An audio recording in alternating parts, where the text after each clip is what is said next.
my lane fast, call it high speed. I've been working hard, yeah, I've been working nightly. If you think you'll win, ha, not likely. I be taking shots, yeah, cold-blooded, icy. Watching numbers grow is what I call sightseeing. In the front row, run it up when they hype me. The following grows, they know how to ignite me. Call me CEO, I've been running right, see. And I ain't playing games, I create my own lane, making pleasure out of pain, turning losses into gains, I'm the boss, I'm making change. Good morning mga ka-farmers. So welcome po ulit dito sa ating channel. So bali ngayon mga ka-farmers, dito sa second batch kong talong ay may first harvest na po ako dito. So sabay na rin po ito sa pang 14th harvest po dun sa may unang batch. So konti pa lang mga ka-farmers, no, yung mapipitas dito dahil di pa naman gaano karami yung kanyang mga bunga. Ayan, no. So kada isang puno ay may makukuha pa na akong isang piraso. Ayan. Isang piraso na yan. At parami na rin mga ka-farmers yung kanyang maliliit na bunga. Ayan, no. Sa isang sanga. So mayroon na rin dito. Ayan, no. So mayroon na yan. Saka dito na, oh. Ayan. So marami na po itong sunod-sunod na bunga. At ito. Yan, no. So malalaki at saka marami na po siyang malilit na yan, ganoon din sa kabila mga farmers. So may isang piraso na ako diyan makukuha. At bali schedule ulit dito bukas mga farmers sa pag-abono. So tuwing Miyerkules kasi, so bali Martes po ngayong araw. So ngayon po yung pitas niya, yung first harvest. Yan, mga farmers, oh. Lalaki ng kanyang mga bunga. So halos ayan, mayroon din sa kabila. Meron po din doon. So halos hindi pa naman lahat mga farmers, no. So mga isang linggo, so marami na tayo dito makukuha. Yan. So at saka maganda rin po yung kanyang pagkatubo. So marami-rami na naman ulit tayong mapipitas ngayon mga farmers, kasi kasabayan niya ito dun sa kabilang batch ko. So pang 14th harvest na po yun. So dito first harvest. Yan. So bali umaandar po ngayon yung water pump ko dyan dahil nagpapatubig po ako doon ng aking sitaw. So konti lang rin naman po yung sitaw ko yan natanim doon. So kailangan kasi patubigan dahil tuyong-tuyo na. So bukas bunuan ito mga ka-farmers, sabay na rin.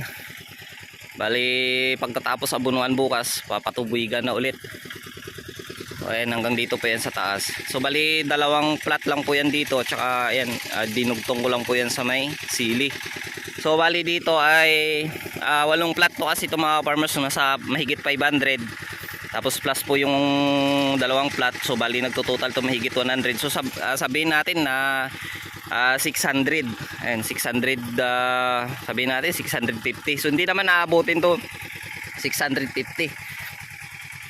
Farmers, so maliit po yung space dito banda dahil alanganin na po kasi nagdugtong pa kami sa ng isang plat pa dito, kaya naging na yung niya space, siguro nasa lang to, nasa 2 feet. So kailangan na ditong area ay balagan, kasi pag yung mabong ito mga isang buwan pa, mawawala na po itong space. So wala na tayong dadaanan dyan mga farmers. Dahil sobrang liit lang po ng space dito. Ayan, meron ng mga farmers. So ayan, dami niyang bunga, maliliit-liit. So thanks God, so sa blessings. So ayan mga farmers, update ko na lang po ulit kayo mamaya kapag natapos na po kaming mag-harvest dito sa aking talungan. So update mga farmers, bali ayan dito na po kami sa farm dahil kanina so natapos yung harvest namin. So bali nag-deliver at sabay balik dito. So kakatapos na namin dito mga farmers mag-spray ng ito, gamit namin na yung power sprayer ulit. So nag-spray ako dito ng foliar insecticide dito sa nauna ko pong tanim na talong. So yung gamit ko po dito ay ito pong gold at tsaka Megatonic. So ito po yung sinasabi kong Megatonic ni Tumel. So lagi ko po itong binabanggit mga ka-farmers sa aking mga video, no, na ito po yung aking gamit sa pag-spray. So para po ito sa white flies, shoot borer, fruit borer, at saka yung mga uod mga ka-farmers, no. So itong si Mitomil, nahalo na po yan dito sa Megatonic, at saka si Gold ay para po sa white flies. So ayan, so bali lilipat ulit kami doon sa kabila mga ka-farmers. Knapsack sprayer lang po yung gagamitin ko doon sa pag-spray, dahil hindi pa naman po yun masyadong mayabong, dahil kaya pa yung gamitan ng knapsack sprayer, yung mano-mano lang po mga ka-farmers, no.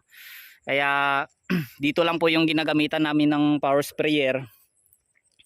At bukas ng umaga, so bukas ng umaga ulit mga ka-farmers, no, last spray. So para na naman po bukas sa trips.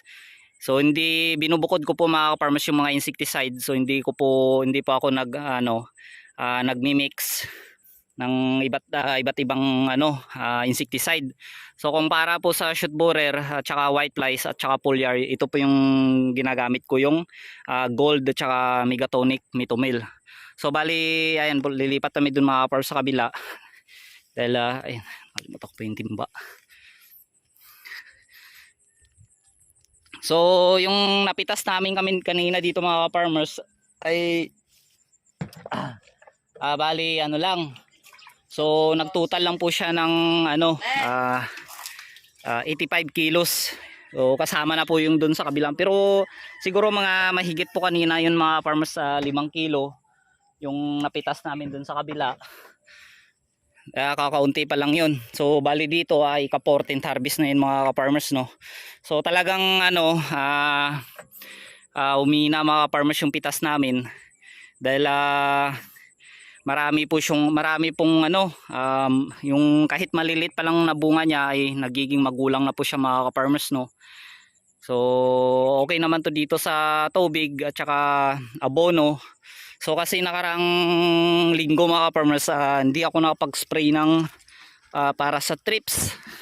Kaya talagang kapag di agad-agad makapag-spray na para po sa insekto, talagang ang bilis po dumami ng iba't ibang uri po ng insekto sa ating mga gulay. Kaya talagang kailangan na every after harvest ay panatilihin po nating mag-spray sa ating mga gulay. So kasi mabilis pong dumami yung mga insekto. So ito po mga ka-farmers yung ikalawang isprayan ko po. So sprayer lang ang gagamitin. Kong! Timbayan na ay. Balde. Radasig. Ayan. So bali dito mga ka-farmers, yung insecticide na gagamitin ko po dito sa second batch kong talong. So bali kanina napitasan na po ito. So ito po yung gagamitin ko mga farmers, no, yung isang insecticide na nabili ko, si Primapose. So maganda po ito. Medyo nga lang maamoy ito mga farmers, no. Maamoy lang to siya. So maganda rin po to pang bugaw ng white flies. So ito po yung sa eggplant niya. Ayan, may nakalagay po na fruit borer, aphids, leafhopper at saka thrips. So yung templada naman nito mga farmers ay 1 kutsara at kalahati, or pwede pong gawing 3 kutsara or 30 ml to 20 ml sa 16 liters na knapsack sprayer. Tapos nagmi-mix po ako diyan mga farmers ng Sterkel. Ito po yung Sterkel, oh. So may nakalagay din po dito na eggplant, hopper, white flies at saka fruit borer din po siya. So isang taka lang po nito, dahil magkasama naman po sila ni Primapose. Yan. Tapos nagmi-mix po ako dito mga ka-farmers ng fungicide na score. So pinaghahalo ko po yan silang tatlo.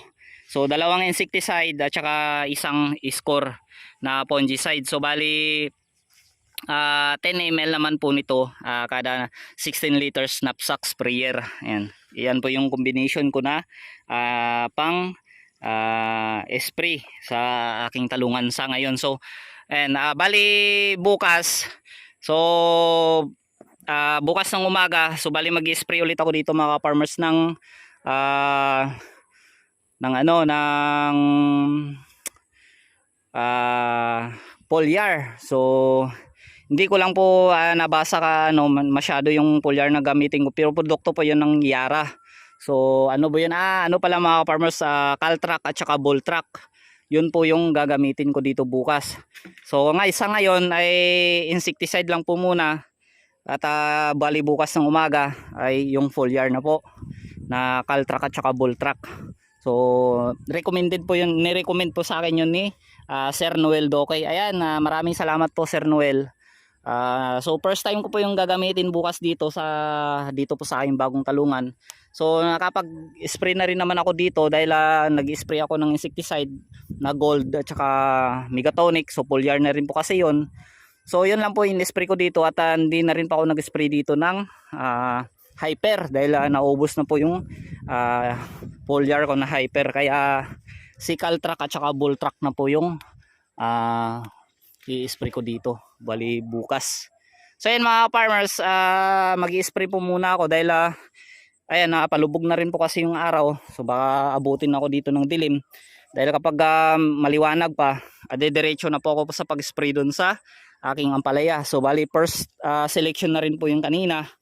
So nakakakuha na po ako doon ng 10 kilos. So wala lang akong update doon sa aking tanim na ampalaya. So dahil busy tayo, no, ang daming mga gawain mga farmers dito sa farm. So ayan, maraming salamat po sa lahat-lahat na sumusuporta po dito sa aking channel. So God bless po sa lahat at saka happy farming.